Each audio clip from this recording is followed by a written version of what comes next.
planning things out for quarter one is on your to-do list somewhere. And knowing that buyers are taking longer, knowing that that linear kind of funnel structure isn't nearly as effective as it used to be, and knowing that people want more conversation and connection before they're ready to buy, how is that going to impact your marketing? If this isn't something you've thought about, let's do that now, shall we?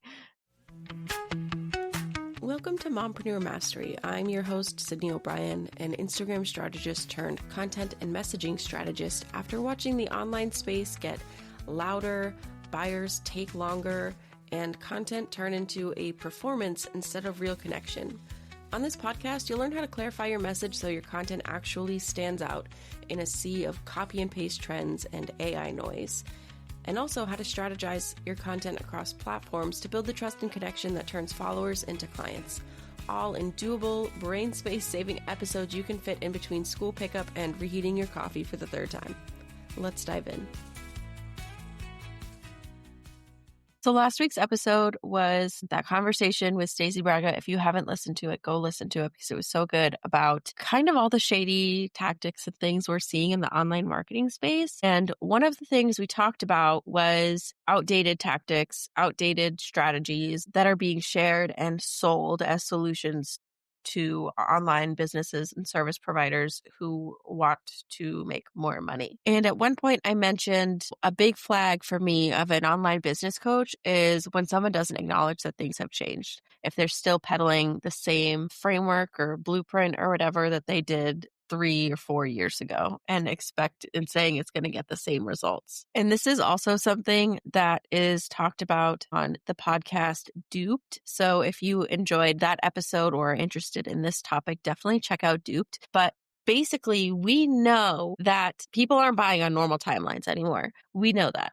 There was this whole article published by Google about the messy middle, is what they're calling it, and how people aren't moving in that same predictable staircase where you have the buyer behavior isn't just as linear as it once was. So those funnel templates that you bought in 2021 because they said they would get you to 6 or 7 figures are not going to be the thing anymore. So this week I want to talk about how to plan your content going into the new year, knowing that those funnels and the things that we were all taught are not as effective and not as accurate as they used to be. All right. So it used to be someone could come into your world. Maybe they found you on social media. Maybe you did paid ads. However they did, they found you, your blog, your podcast, whatever.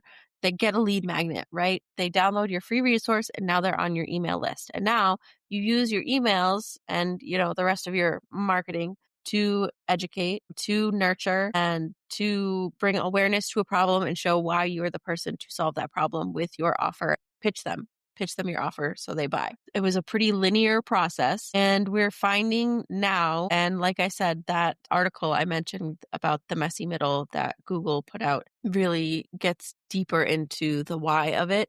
But that's not a thing anymore. Buyer behavior has changed. They're circling around those same funnels and those tactics with the urgency. They're not as effective anymore because buyer behavior has changed. Now there's more skepticism and more choices. So these old strategies assumed fast movement with less evaluation. Now we are seeing more exploring of these topics, more evaluating, pausing before they buy. Maybe they come back to your offer and think about it, and they can go in another circle like that, like a couple times before they're ready to invest. So it's not that they're not watching and paying attention to what businesses are sharing, but they're more lurking and taking their time when deciding. And because so many people are so burnt out on these hypey marketing schemes that we saw for the last couple of years, they want more proof, more transparency, more real stories, more connection and conversation before they're ready to buy. So what does this mean for your content planning going into 2026? I'm sure you are, if you haven't yet, that planning things out for quarter one is on your to-do list somewhere. And knowing that buyers are taking longer, knowing that that linear kind of funnel structure isn't nearly as effective as it used to be, and knowing that people want more conversation and connection before they're ready to buy, how is that going to impact your marketing? If this isn't something you've thought about, let's do that now, shall we?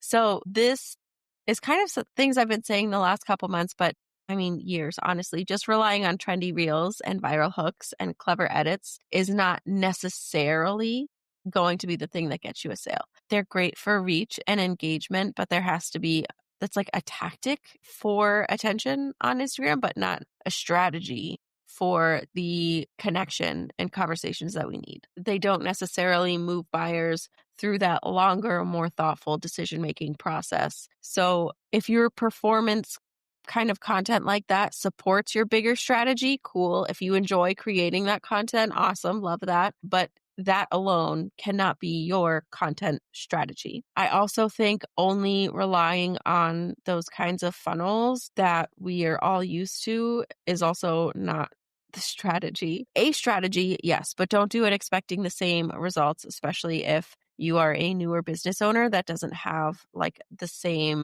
kind of like audience that has been around and bought from you before, or lots of social proof to share, things like that. It's going to look different for everyone based on your business and your offers and everything. So when it comes to social media, you might have noticed for me personally, I have not been sharing much there at all lately. And that's fine. It honestly hasn't made a big difference. So if you want to post less there, spend less time on that, test it out, see if it works for you. Like I just said, everything is going to be different for everyone. But if you are on social media, I would focus more on like stories and conversations, like DMs, rather than just putting out endless reels. It's not so much that you want to just broadcast, it's that you kind of want to, like I said, have conversations and connect with people and kind of be a participant in the social space. Like put the social back in social media, please. Pretty please. I am actually begging you. Instead of focusing on putting out more content to fill your feed, I would focus on more touch points. So not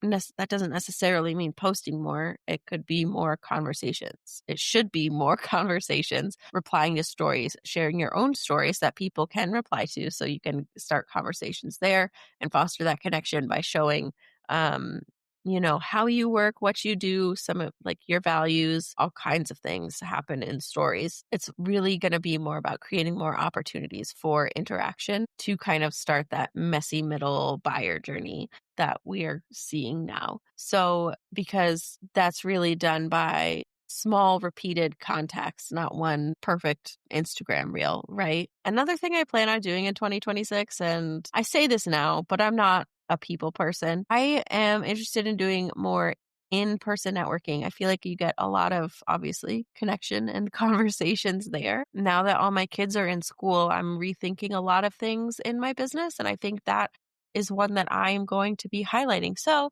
if you're in the if you're in the Northern Virginia area or the DMV area and you know of any, let me know. I just think in-person interactions can cut through a lot of the skepticism. You can show who you are and in a really authentic way and have real conversations that people are not necessarily having online in comment sections. But because of all this, like I said, in-person connection is a goal for me for 2026. Also, less focus on funnels, more on understanding that the buyer behavior is more cyclical than linear now.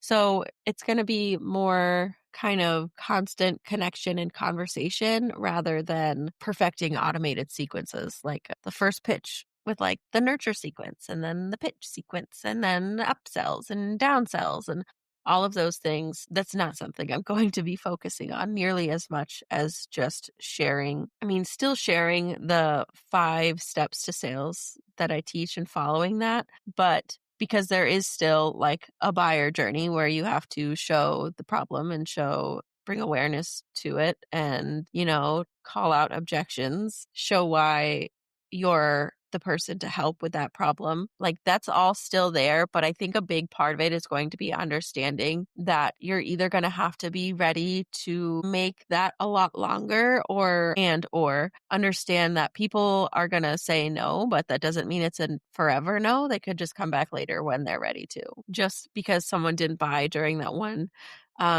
campaign you ran doesn't mean they never will. It just means maybe they're currently looping, they're evaluating, they're learning, comparing, waiting for maybe timing or capacity or like the funds. So the consistency in your messaging, the way you talk about things, constantly showing how you are different from other people in your industry, how work in a way that is uniquely helpful to your target audience is going to be more important than ever. So more connection, more conversations, less trends to fill a feed, less random AI content that gets words on a page but doesn't show off the you of your business. And hopefully, for me personally, some in-person events. If your current content strategy has felt really weird and not as fruitful as it has been in the past, that is probably why. This is like a documented thing. It's not just people saying it. People are buying differently. That linear timeline is not quite accurate anymore. So we need to change our tactics and also keep in mind, like, have this mindset of we're not failing. We just need to make some adjustments and expect that people are going to take longer. So maybe that means more open cart windows. Maybe that means more evergreen offers instead of like short promo periods of sales and launches and things. But if you have an engaged audience where you are talking to them, like, that could still work for you. It really depends on you, your abilities, your capabilities, your offer, and your audience. There's no one magic solution to any of this. It would be really cool if there was, but there's just not. So thinking about how engaged your audience currently is and kind of evaluating like which content is doing the most for you right now, you could probably take some stuff off your plate and focus more on the connection and conversations. So remember, slow movement does not necessarily mean no interest or disinterest. Don't rely too heavily on content volume instead of connection building. Not all of that happens just from an Instagram post. It's